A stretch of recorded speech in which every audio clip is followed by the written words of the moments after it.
सुंदर नगरी नाम के एक छोटे से गांव में धनीराम अपनी 3 बेटियों के साथ रहा करता था।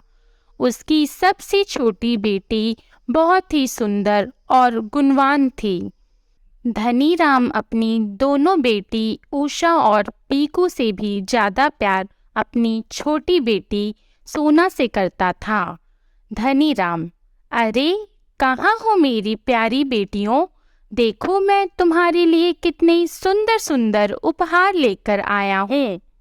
धनीराम की आवाज सुनकर उषा और पीकू बाहर आंगन में आती हैं। उषा, अरे वाह, पिताजी आप आ गए।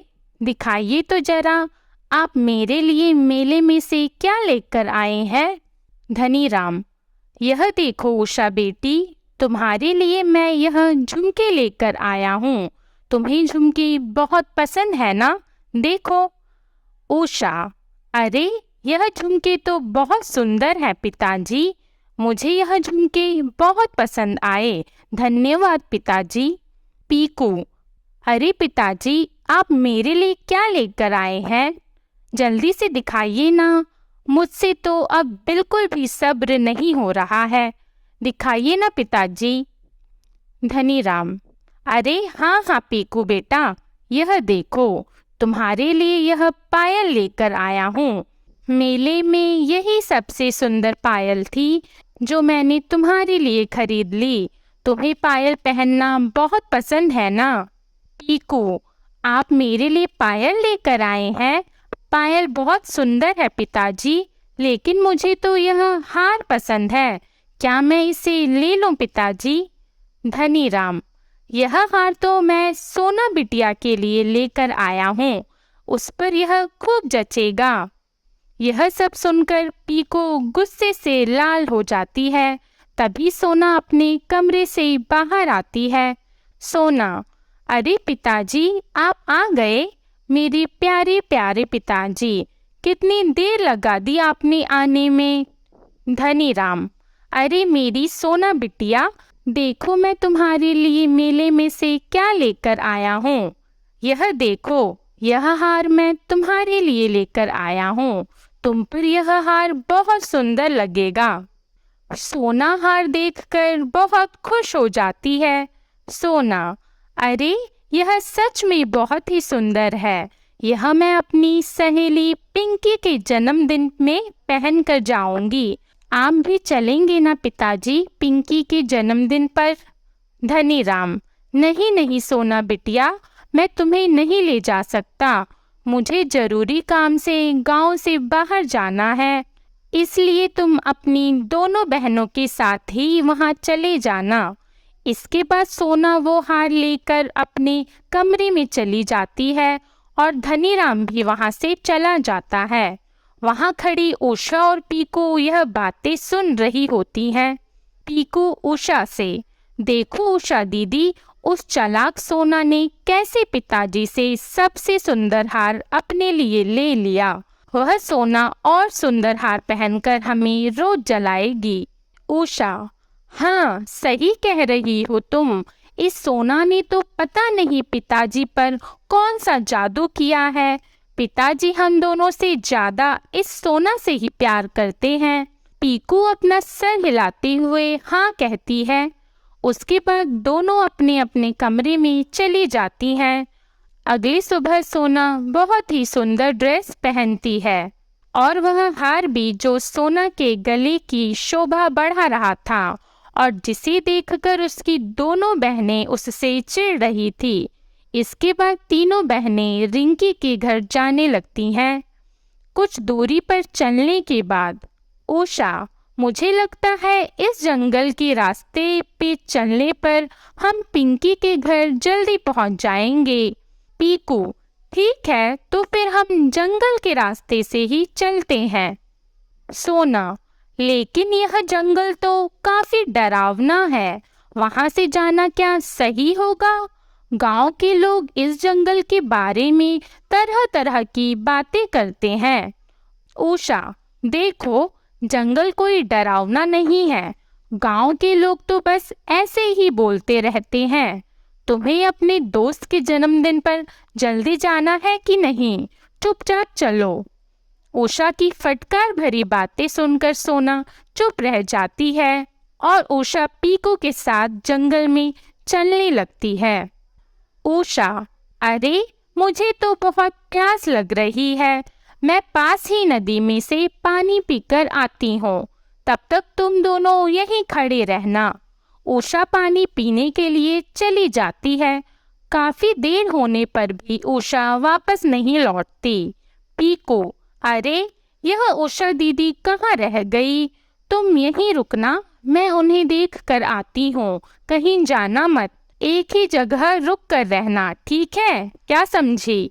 सोना, लेकिन दीदी मुझे इस जंगल में तो पहले से ही काफी डर लग रहा है, आप मुझे अकेला छोड़कर मत जाइए। पीकू, मैं उषा दीदी को देखने जा रही हूँ, पता नहीं वह कहाँ रह गई है, अगर पिताजी को पता चल गया तो वो बहुत गुस्सा करेंगे, तुम चुपचाप यहीं खड़े रहना, मैं उषा दीदी को लेकर अभी आती हूँ। यह बोलकर पीकू वहां से चली जाती है। बेचारी सोना जंगल में खड़ी बहुत डर रही होती है। सोना को जंगल में शाम हो जाती है, लेकिन दोनों बहनें वापस नहीं लौटती। जब रात तक उसकी बहनें नहीं आती तो सोना रोने लगती है। तभी सोना को जंगल में किसी के आने की आवाज सुनाई देती है। थोड़ी देर बाद सोना देखती है कि एक बहुत डरावनी बुढ़िया जिसकी आंखें लाल होती है, जिसने काले रंग की साड़ी पहनी हुई है, वह सोना की तरफ काफी तेजी से आ रही होती है। बुढ़िया, मैं तुम्हें नहीं छोड़ूंगी, आज कितने दिन बाद मैं इंसानों का मांस खाऊंगी, हा हा हा। यह सुनकर सोना डर जाती है और वहां से भागने लगती है। वह डरावनी बुढ़िया उसके पीछे पीछे भागने लगती है। सोना भाग ही रही होती है कि तभी उसे जंगल में एक बहुत बड़े पेड़ के तने पर एक चमकता हुआ दरवाजा नजर आता है, जिसके चारों तरफ बहुत रोशनी होती है।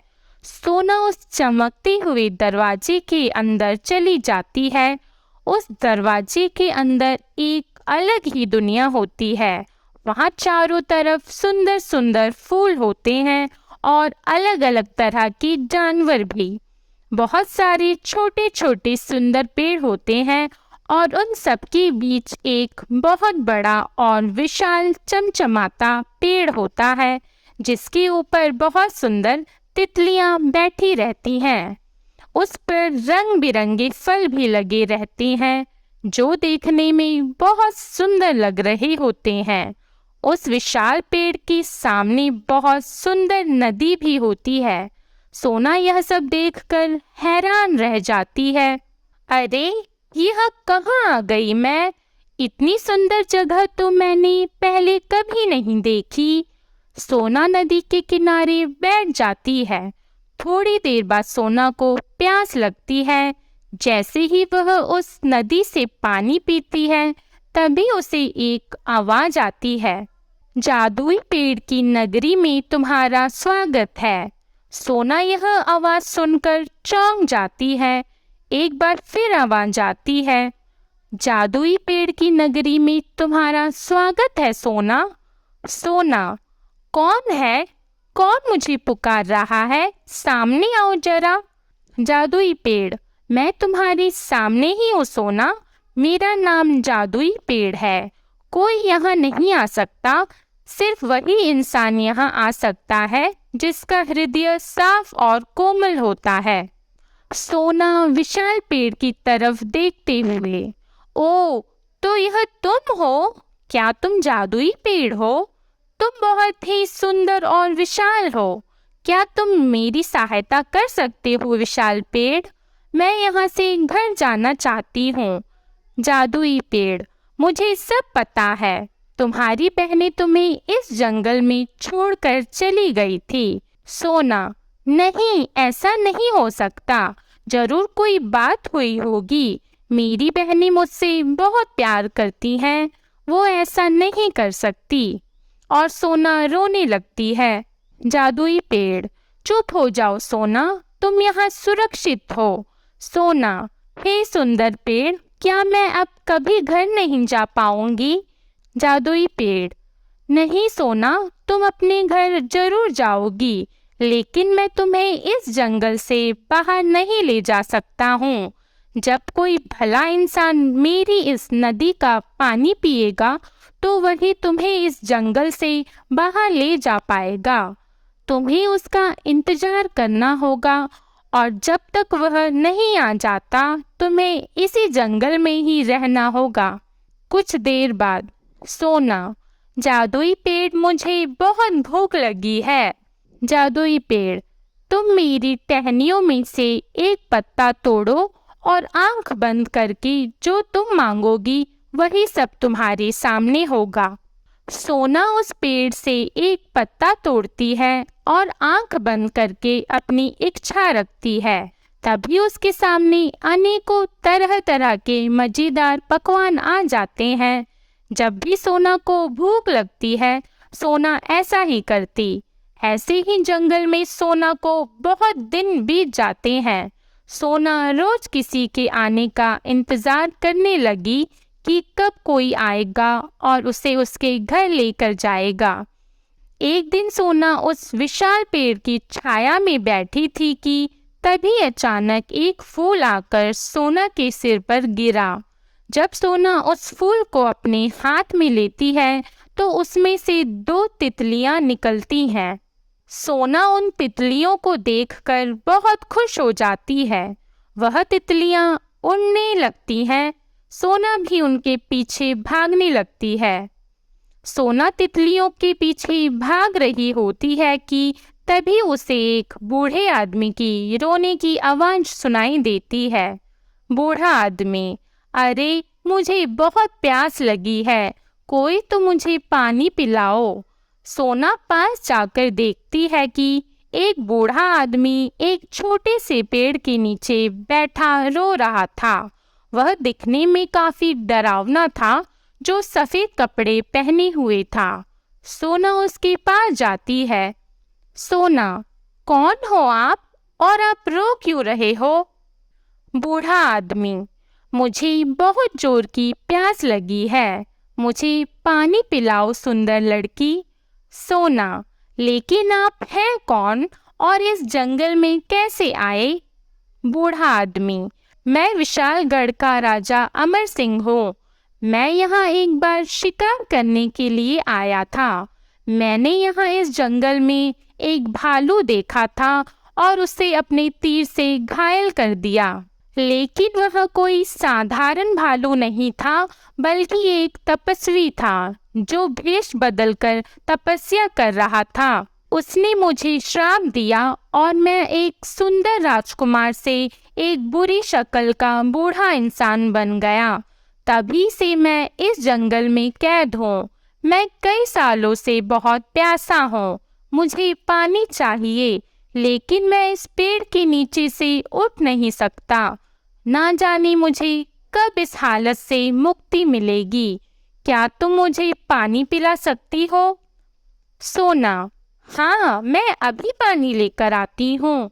सोना वापस उस जादुई पेड़ के पास जाती है और उससे पेड़ की टहनियों से पत्ता तोड़ लेती है।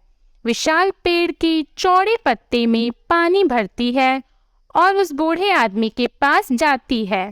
सोना, यह लो, तुम पानी पी लो। बूढ़ा आदमी जैसे ही उस पानी को पीता है अचानक से एक सुंदर राजकुमार में बदल जाता है। राजकुमार, अरे मैं तो पहले जैसा जवान और आकर्षक हो गया हूँ, तुम्हारा बहुत बहुत शुक्रिया सुंदर लड़की। तभी उन दोनों को एक आवाज सुनाई देती है। जादुई पेड़, राजकुमार अमर सिंह, तुम श्राप से मुक्त हो गए हो। सोना एक साफ दिल की लड़की है जिसके हाथ से पानी पीकर तुम दोबारा से अपने असली रूप में आ गए हो। अब तुम इस सोना को इस जंगल से बाहर लेकर जा सकते हो, क्योंकि तुम्हारी एक गलती की सजा तुम्हें अब मिल चुकी है और तुम्हारा दिल भी सोना की तरह एकदम साफ है। राजकुमार, जादुई पेड़, क्या हम इस जंगल से बाहर जा सकते हैं? लेकिन कैसे? जादुई पेड़, मेरे सामने वाली नदी के जरिए तुम इस जंगल से बाहर चले जाओ। उस पार जाते ही तुम अपनी दुनिया में चले जाओगे। तभी पेड़ की शक्तियों से अचानक से उस नदी में एक सुंदर नाव आती है। जादुई पेड़, यह नाव तुम्हें उस पार पहुंचा देगी मेरे बच्चों। सोना, तुम्हारा बहुत बहुत धन्यवाद जादुई पेड़, तुम बहुत अच्छी हो, मैं तुम्हें बहुत याद करूंगी। जादुई पेड़, मेरी टहनियों में से एक पत्ता तोड़ो सोना और अपने साथ ले जाओ। तुम्हें जब भी मेरी याद आएगी मैं तुम्हारे सामने आ जाऊंगा सोना। लेकिन कभी भी किसी को मेरे बारे में कुछ मत बताना। मैं एक रहस्यमय पेड़ हूँ। मेरी इस जादुई नगरी के बारे में बाहरी दुनिया को नहीं पता लगना चाहिए। सोना, ठीक है रहस्यमयी पेड़, मैं किसी को तुम्हारे बारे में नहीं बताऊंगी और ना ही तुम्हारी इस नगरी के बारे में। जादुई पेड़ अपनी उदास भरी नजरों से दोनों को विदा करता है।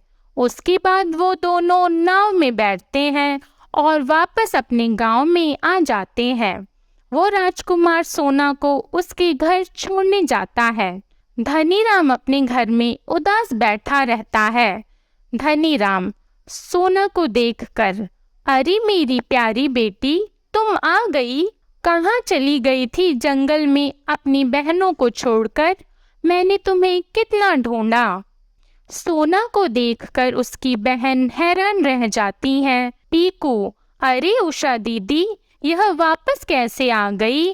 अब यह पिताजी को सब सच सच बता देगी और पिताजी तो हमें घर से ही निकाल देंगे। सोना, मुझे माफ कर दीजिए पिताजी, मैं डर के मारे जंगल से आगे निकल गई थी। इसमें उषा और पीकू दीदी की कोई गलती नहीं है। मैं जंगल से बाहर ही नहीं निकल पा रही थी, लेकिन जंगल में से मुझे इस राजकुमार ने ही बाहर निकाला और मुझे लेकर यहाँ आ गए। यह सब बातें पीकू और उषा अपने कानों से सुन रही थी और उन्हें अपनी गलती का एहसास भी हो चुका था। उषा और पीकू सोना के पास आती हैं। उषा, हमें माफ कर दो प्यारी बहन, हमने तुम्हारे साथ बहुत गलत किया। तुम सच में दिल की बहुत साफ और अच्छी हो, हमें माफ कर दो। सोना, कोई बात नहीं मेरी प्यारी बहनों, मुझे पता है आप दोनों मुझसे बहुत प्यार करती हो। मेरे लिए इतना ही काफ़ी है कि आप लोगों को अपनी गलती का एहसास हो गया। मुझे आप लोगों से कोई शिकायत नहीं है। इसके बाद तीनों बहनें गले मिलती हैं। धनीराम, हे राजकुमार, तुम मेरी सबसे प्यारी बेटी को जंगल से निकाल कर लाए हो। तुम्हारी वजह से ही सोना हमें दोबारा मिल पाई है। तुम बहुत बहादुर हो। क्या तुम हमेशा के लिए सोना की रक्षा करोगे? तुम मेरी बेटी सोना से विवाह करोगे?